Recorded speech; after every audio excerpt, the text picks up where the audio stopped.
Air India की जो दुखद हादसा हुआ, 242 यात्री सवार थे, 241 यात्रियों की दुखद मौत इस विमान क्रैश में हुई। हालांकि एक व्यक्ति बचा, परंतु ये एक बहुत बड़ा सवाल इस वक्त सरकारों पर खड़ा हो जाता है कि क्या कारण थे कि ड्रीम एयरलाइन का जो विमान है वो हादसे का शिकार हुआ। हालांकि यहां पर कई नेता भी अपना बयान देते नजर आए कि ये देखिए दुखद घटना है और एक्सीडेंट कहीं भी हो सकता है, परंतु वो भी उस विमान में जो कि इंटरनेशनल एयर फ्लाइट थी और आपकी अहमदाबाद से लंदन की तरफ जा रही थी, ड्रीम एयरलाइंस, जिसमें गुजरात के पूर्व मुख्यमंत्री भी थे। और हादसे की इतनी तस्वीरें विचलित कर देंगे कि वो हम और आप भी नहीं देख सकते।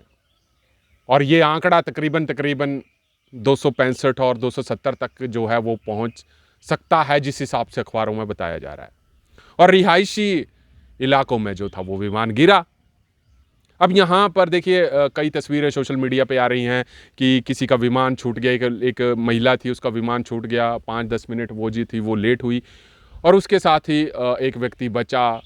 तो ऐसी तमाम तस्वीरें अब सोशल मीडिया पर निकल कर आ रही हैं कि क्या किसी को क्या पता था कि 1:38 पर वो विमान टेक ऑफ करेगा और चंद 2-3 मिनटों बाद वो उसका क्रैश हो गया। क्या कारण रहे होंगे, क्योंकि अभी तक उसका ब्लैक बॉक्स मिलना है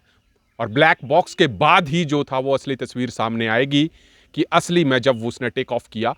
तो पायलटों के बीच में क्या वार्तालाप हुई, उस वक्त जो था कॉकपिट का क्या वहां पर माहौल था। और जब ये ब्लैक बॉक्स मिलेगा तभी ही हादसों का जो है वो पता लगेगा। हालांकि एयर इंडिया में आपको बता दूं कि टाटा ग्रुप ने पिछले 2 सालों में ही खरीदी और टाटा ग्रुप ने इन परिवारों को 1-1 करोड़ रुपया का जो था वो देने का प्रावधान किया कि जितने भी इनमें मौतें हुई हैं उनको 1 करोड़ मिलेगा। और साथ में जो बिल्डिंग क्रैश हुई एमबीबीएस की, वो भी टाटा ग्रुप बनाएगा और उन जो एमबीबीएस के छात्र थे जिनकी इस हादसे में दुखद मौत हुई वो भी टाटा ग्रुप ही देगा। परंतु सवाल एक बहुत बड़ा खड़ा हो जाता है कि भारत में जब भी विमान हादसे होते हैं तब मौत का आंकड़ा जो है वो आगे तक निकल जाता है। हालांकि ये ड्रीम एयरलाइन ऐसी एयरलाइंस हैं जहां पर सेफ्टी और प्रिकॉशनरी मेजरमेंट सारी लिए जाते हैं ताकि विमान में कोई हादसा ना हो। परंतु अब इतने बड़े ड्रीम एयरलाइंस पे इतना बड़ा हादसा हो गया और जो चीज़ें बताई जा रही हैं उसमें यह भी बताया जा रहा था कि जो दोनों पायलट थे वो अनुभवी थे, 8500 घंटों का अनुभव था, एक को 1100 घंटों का अनुभव था। तो ऐसा क्या हो गया कि बस टेक ऑफ करते, क्योंकि ज़्यादातर हमने सुने थे हादसे जब लैंड होता है आपके पास जहाज तब तक जो थे वो हादसे ज़्यादा होते थे, टेक ऑफ के समय जो है वो हादसे बड़े कम होते थे। परंतु ये एशिया में सबसे पहला हादसा था कि पिछले 10 सालों में ये हादसा पहली बार हुआ, जिससे पूरे दुनिया में ये चिंता का विषय बन गया कि टेक ऑफ करते समय हादसा कैसे हुआ। अलग अलग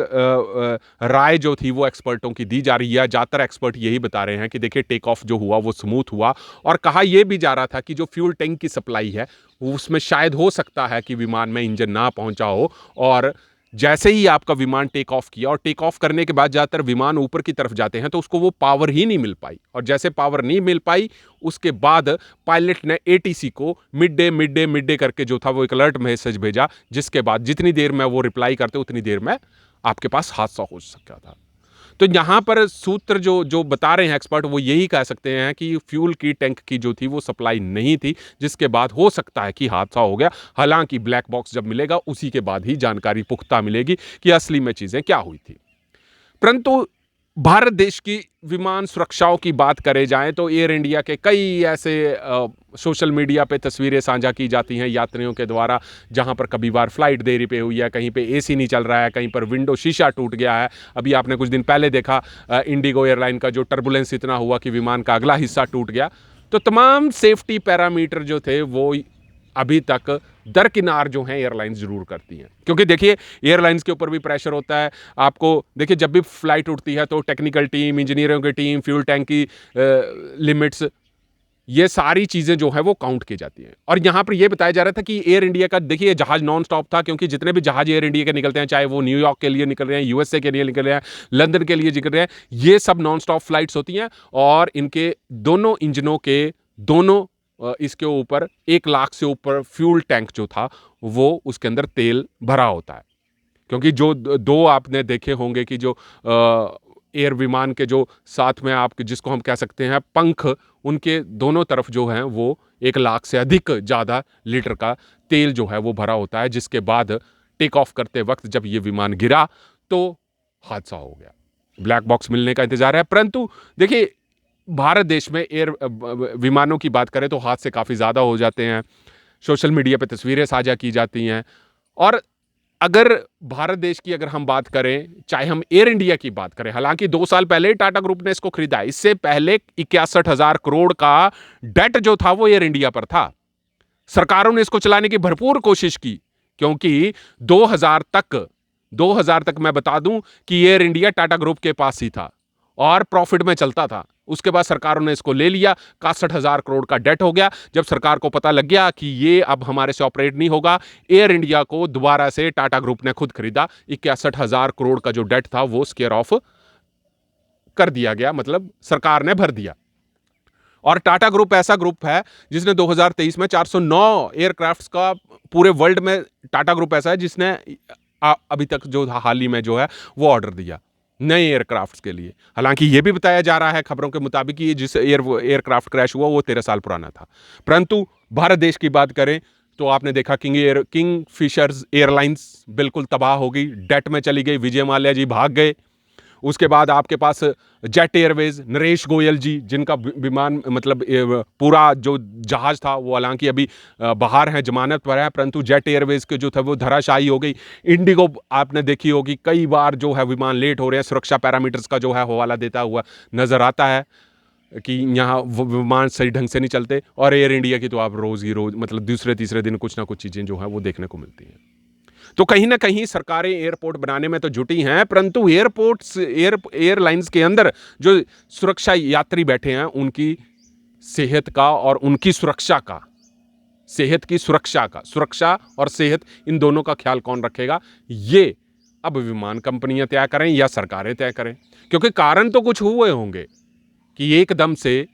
जो फ्लाइट टेक ऑफ करते हुए क्रैश हो गई, और तस्वीरें इतनी भयानक थी कि जिसको देखकर और हमारा जो था वो मन सभी का विचलित हुआ। हालांकि सोशल मीडिया पे ये तस्वीरें देखी जा सकती हैं, मतलब इतना समय भी नहीं मिला कि उन यात्रियों को निकाला जा सके, और सभी के सभी, एक यात्री को छोड़ के सभी के सभी जो थे वो उस विमान के अंदर जल गए और उनकी जिंदगी जो थी वो तबाह हो गई। कई वह अपना सपने लेकर जो थे वो वहां पर जा रहे थे, परंतु एकाएक एयरवेज जो था वो क्रैश हो गया। अब यहां पर क्रैश तो हुआ, ब्लैक बॉक्स मिलने का इंतजार रहेगा, परंतु बात यहां पर यही होगी कि हादसे के क्या कारण कुछ रहेंगे, क्योंकि हर एक चीज़ की अपनी अपनी सेफ्टी लाइंस हैं। आप जब एयरलाइंस उड़ रही है तो उसके इंजीनियरिंग का क्या कहना है, फ्यूल टैंक के क्या हालात हैं, जो आपके गियर बॉक्स होता है उसके क्या हालात हैं, आपके फ्यूल टैंक की क्या कैपेसिटी थी, कहीं ओवरलोडेड तो नहीं था। तो तमाम ऐसे पैरामीटर्स हैं जो निकल कर सामने आएंगे, परंतु कहीं ना कहीं जो भारत देश में विमान हादसे हैं और विमान की सुरक्षा के जो नियम है वो कहीं ना कहीं सोशल मीडिया के हवाले से जो खबरें आती हैं उसको देखते हुए कहीं ना कहीं ताक पर रखे जाते हैं, जिससे यात्रियों की सुरक्षा और यात्रियों की पूर्णतः सुरक्षा जो है वो कहीं ना कहीं ताक पर लगी रहती है। हमारी विनम्र श्रद्धांजलि उन परिवारों के लिए है, परंतु इस हादसे से कहीं ना कहीं हमारे को सीख जरूर लेनी चाहिए कि ज़िंदगी बड़ी छोटी है, इसको सही तरीके से जिया जाए। परंतु सरकारें और इतनी बड़ी बड़ी विमान कंपनियों को भी चाहिए कि आप पूरी तरह से जो है वो सुरक्षा के नियम तय करें, ताकि हादसे ऐसे जब हादसे हों तो हर आदमी फ्लाइटों पे सफ़र करने से भी डरता है। अब ये देखने वाली बात होगी कि ब्लैक बॉक्स में क्या मिलता है, क्या निकल कर आता है। तब तक आप जुड़ रही है हरीश वर्मा के साथ हिमाचल फास्ट एक्सप्रेस के लिए।